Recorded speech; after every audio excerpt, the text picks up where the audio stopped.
小鸟和鸡脯5修理小鸟的巢。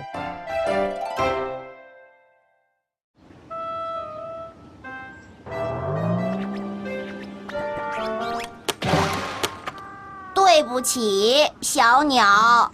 鸡脯说。没关系的，小鸟说。我可以修好我的巢。不，鸡脯说。是我们可以修好你的巢。我们去找一些新的树枝吧。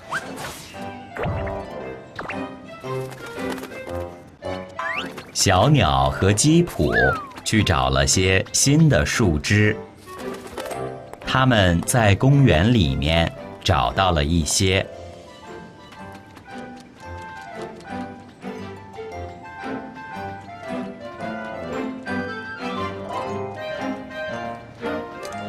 他们在木板路上也找到了一些。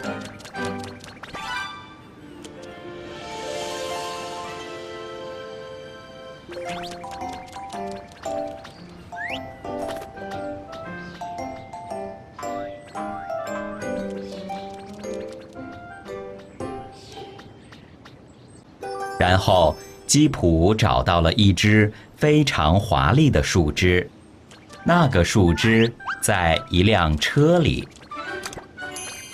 哦，鸡脯说。你在干什么？小鸟问。我是一个赛车手。鸡脯说。不要再犯傻了，小鸟说。你不是赛车手。快过来，小鸟，鸡脯说。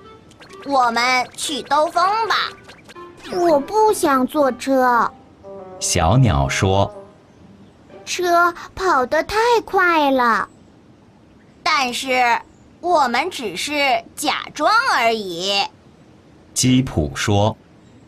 哦，好吧，小鸟说。那就试试吧。小鸟上了车，车突然启动了。